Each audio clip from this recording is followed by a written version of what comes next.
Alright, Filipino reaction. Nandito na naman tayo mga kaibigan. Reaction video na naman tayo dito sa mga Chinese sa Pilipinas na paggalagala, na pasaway, na gumagawa ng illegal. Eto na, isang Chinese at 200 Chinese na kumuha ng Filipino birth certificate sa Davao. Okay, sa Davao, arestado. Eto na, Filipino birth certificate sa Davao. Oh. Halos 200 Chinese national ang nadiskubre ng National Bureau of Investigation 11 na kumuha ng falsifikadong birth certificate sa local civil registrar ng bayan ng Santa Cruz sa Davao. Yan mga kaibigan, ha, maliwanag dito na 200 Chinese na kumuha ng birth certificate. Talaga naman. Sa civil registral, siguro may lagay ang civil registrar. Dapat yun ay patungan ng patong-patong na kaso. Okay? Kasuhan. So, ayon sa NBI 11, 2018 hanggang 2019 pa umano nag-apply ng late birth registration ang mga Chinese.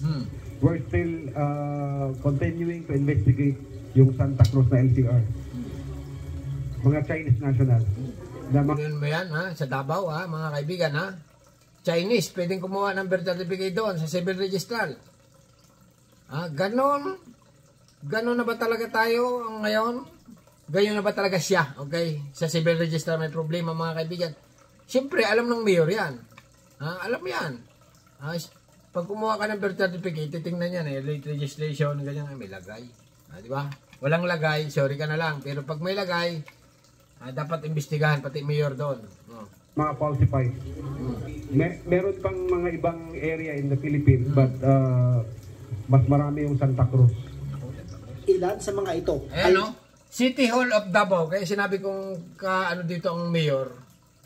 Kasi nga ang kung mga kaibigan ay nasa loob ng City Hall. Okay? Ang civil registral. Kaya possible talaga na alam ng mayor ito. Mga nangyayaring bakit ina-approve nila ang late registration ng Chinese na 30 na. 21 years old, late registration, ginawang Pilipino, OMG. May mga negosyo na sa dapat yan, civil register, baka Chinese yan. Dapat patapos sa China yan. Davao City. Habang ang iba ay nasa Maynila at nagtatrabaho sa Pogo. Naglabas na ng supina ang lokal na pamahalaan para kausapin ang lahat ng mga Chinese. Ikinagulat naman. Ngayon na, siyempre nabuking na sila Nabuking na ang Municipal of Santa Cruz. Okay, nabuking na ang Municipal of Santa Cruz sa civil register nila. Kaya naglabas na sila ng hinahanap na nila yung mga 200. Okay? Pero kung hindi nakita ito, ay wala. Diba? Ikinagulat naman ng lokal na pamahalaan ng Santa Cruz ang pangyayari dahil karamihan umano sa mga transaksyon ng Local Civil Registrar o LCR ay direktang napupunta sa Philippine Statistics Authority. Nagulat daw mga kaibigan, nagulat daw ang okay, continue lang. Inalis na rin umano nila Office of the Municipal Civil Registral. Okay?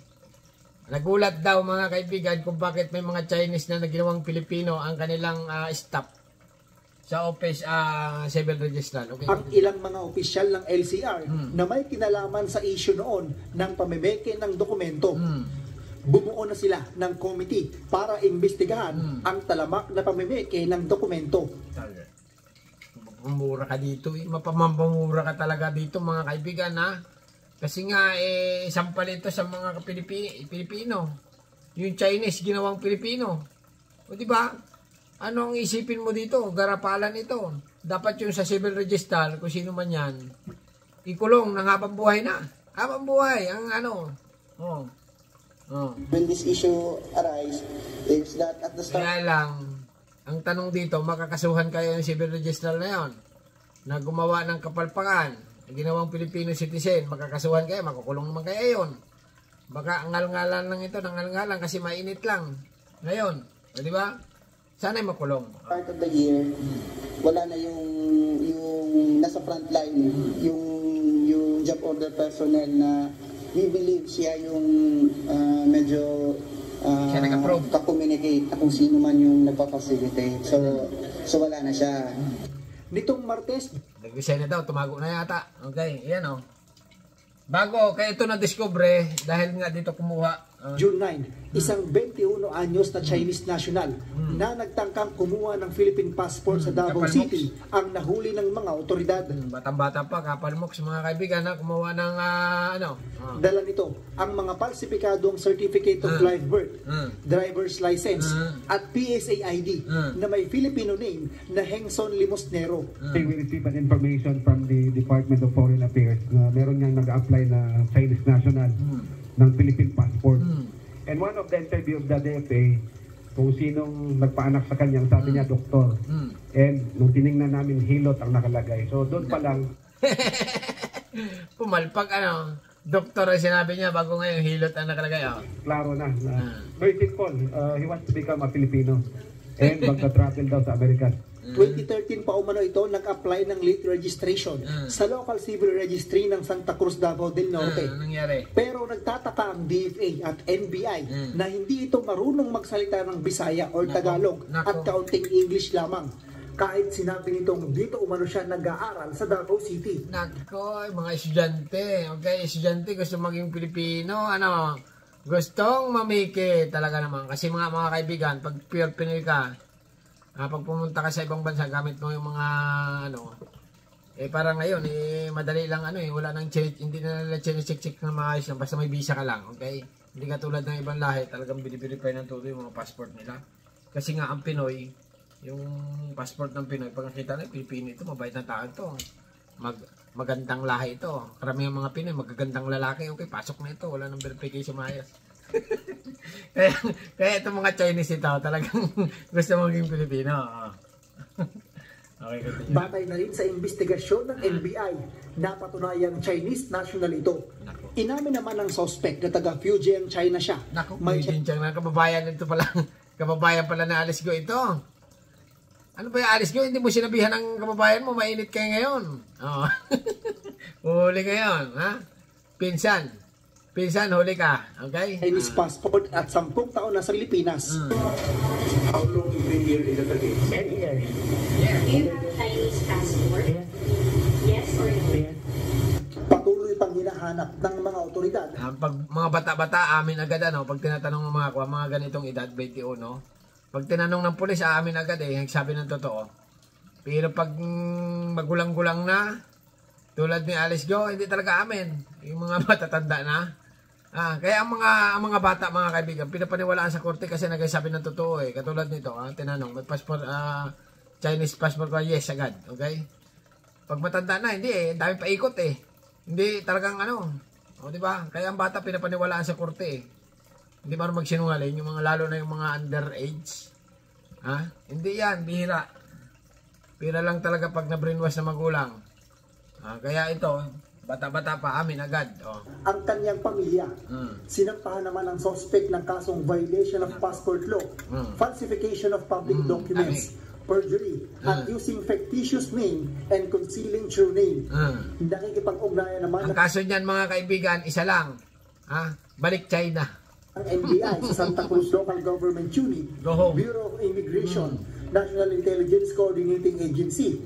Kasi nga ang Chinese, kahit sampahan mo ng kaso sa Pilipinas, damihan mo ng damihan, okay?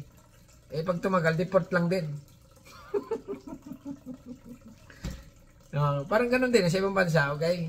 Kasuhan mo ng kasuhan, pero lang may bitay talaga, sa Taiwan, ganun. Pag ikaw Pilipino, nagawa ng kulong ka ng mga 2 years, deport ka sa Pilipinas. Ganun din sa Pilipinas. Kakasuhan ka, pagkalipas sa taon, deport ka sa China. Okay, sa paghahanap ng iba pang mga Chinese national na gumagamit ng peking impormasyon. MJ Vasquez, humahataw sa balita ngayon. Talaga naman itong nasa Davao na naman. Davao na naman, mga kaibigan, Ay, ano yun? Sabi ng, hindi nila alam.